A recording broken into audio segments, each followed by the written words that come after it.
देखिए, बिहार में हम इस समय 38 जिले में अपना आंदोलन, धीरे धीरे हमको 20 साल हो गया। हम चुनाव भी लड़ते हैं यहाँ। हम विधानसभा में 20,000, 22,000, 24,000, 12,000 वोट पाते हैं। लोकसभा का चुनाव लड़ते हैं तो 60,000, 62,000, 65,000, 45,000 इस तरह का वोट मिलता। सीमित कमजोर लोग लड़ते हैं। मोटरसाइकिल से कोई पर्चा भर दिया, मोटरसाइकिल से घूम रहा है, वो भी 50-55,000 वोट पा जाता है। तो इधर जब पिछले चुनाव में हम लोग लोकसभा में दबाव बनाए, कार्यक्रम बहुत किए हम लोग, चाहे वो सीवान, आरा, छपरा, भभुआ, कैमूर, बक्सर, पश्चिमी चंपारण, पूर्वी चंपारण, बेतिया, नवादा, नालंदा, बड़ी कार्यक्रम किए हम घूम के। लोकसभा में मन बनाए थे कि सीट मिलेगी, तो फिर नड्डा जी और अमित शाह जी ने कहा कि काफ़ी लोग हो गए, इस बार छोड़ दीजिए। तो हम कहे भाई वहाँ कैसे बात बनेगी। तो कहा कि चलो ठीक है, चुनाव के बाद हम निगम और उपाध्यक्ष हम बना देंगे, अपने लोगों को एडजस्ट कर लेना वहाँ।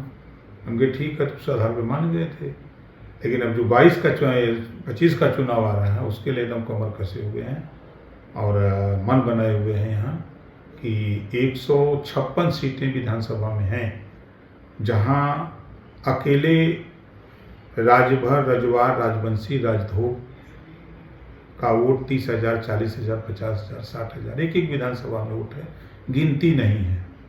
जातिवार जनगणना हुई तो उसमें भी इनकी गिनती नहीं आई। तो अब सोचिए कि अभी आपने एक नवादा का फिगर देखा, इसी तरह आपको हम कम से कम 32 जिले का फिगर हम दिखाएं कि जब हम जाते हैं तो लोग 25-25, 20-20 हज़ार लोग आते हैं, अपना संसाधन, अपना पैसा लगा के। तो क्यों आते हैं? अगर है नहीं तो फिर आता कौन है?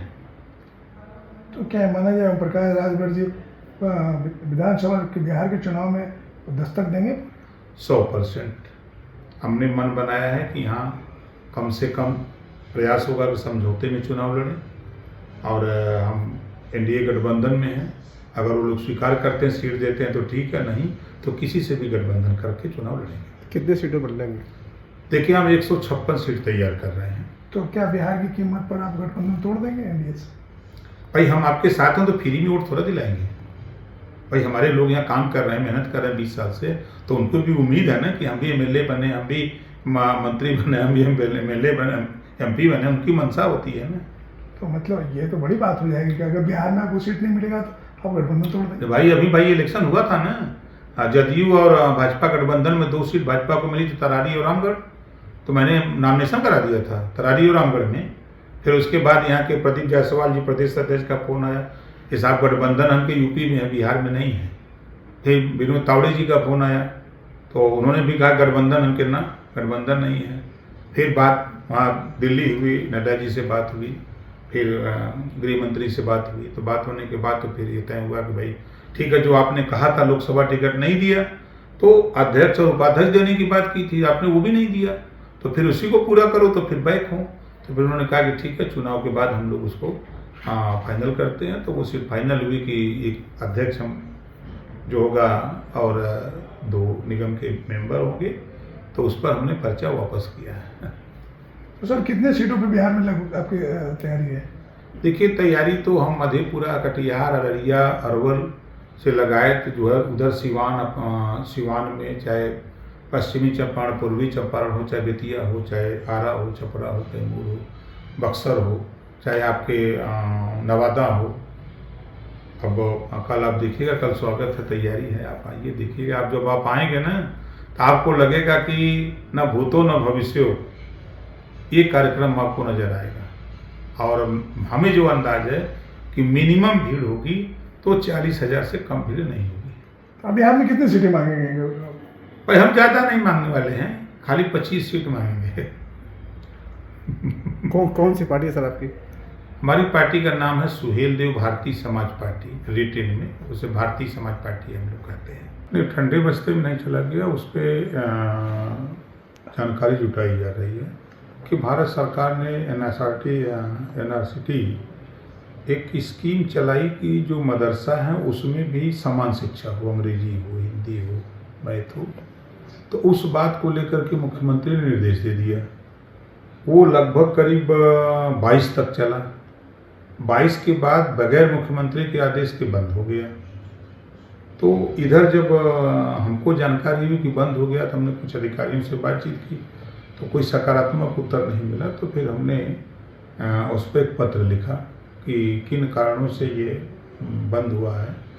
जब वही बुकलेट इतने दिन तक चली, किताबें चली, तो फिर वो किताबें बंद क्यों हो गई।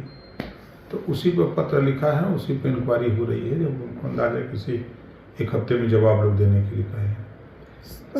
सर मतलब पत्र लिखे हुए 7 दिन के अंदर जवाब मांगा गया था, 2.5 महीने से अधिक दिन हो गए, लेकिन अभी तक कोई जवाब नहीं आया। अब जवाब आ जाएगा ना अब जवाब आ जाएगा, क्योंकि हम भी थोड़ा व्यस्त रहते हैं। सरकार, अब विभाग बड़ा है, पंचायती राज, अल्पसंख्यक, उसके साथ साथ अपनी पार्टी के काम को लेकर हम व्यस्त रहते हैं। तो समय समय पर हम वाच करते रहते हैं, कहते रहते हैं। तो उसका जवाब जल्दी ही देने के लिए उन्होंने कहा है। बताया जा रहा है कोई वरीय अधिकारी के निर्देश पे ऐसा बंद कर दिया गया इसको। अब मुझे संज्ञान में नहीं है, संज्ञान में बात आ जाती है तो बता देते हैं। तो क्या सर ये भी लग रहा है कि नौकरशाही जैसे पूरे देश में कुछ हावी हो रही है? वो जो देखिए, देश में नौकरशाही तो भाई सही बात तो ये है कि किसी की भी सरकार रहे और आईएएस और आईपीएस तो वही रहेंगे, अधिकारी कर्मचारी तो वही है। भाई कोई सरकार आई 5 साल, कोई 10 साल, कोई 15 साल, कोई 20 साल, कुछ रिटायर हो गए, कुछ नए आ गए। तो नए आ रहे हैं तो उसी गोल में शामिल हो जा रहे हैं। तो चीज़ें उससे नकारा नहीं जा सकता है, क्योंकि अब कोई मिनिस्टर बन रहा है 5 साल के लिए, 3 साल के लिए, 10 साल के लिए, या रिपीट हो जा रहा है तो ठीक है, नहीं तो दूसरे विभाग पा जा रहा है। तो ये चीज़ें हैं। तो जो जानकार है, जो समझदार है, वो अपना अधिकारियों से बैठ करके सारी योजनाओं को जानकारी करके काम करता है। जिसको नई जानकारी है तो वो अपना अधिकारियों के भरोसे काम करता है। सर जैसे बिहार में भी पहले देखा गया था कि शिक्षा विभाग में कई आदेश मंत्री का नहीं माने जा रहा था।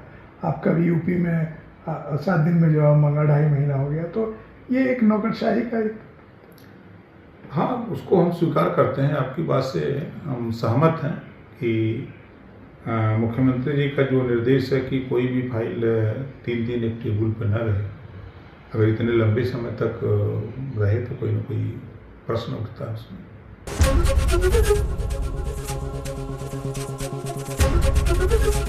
एबीपी गंगा, खबर आपकी, जुबान आपकी।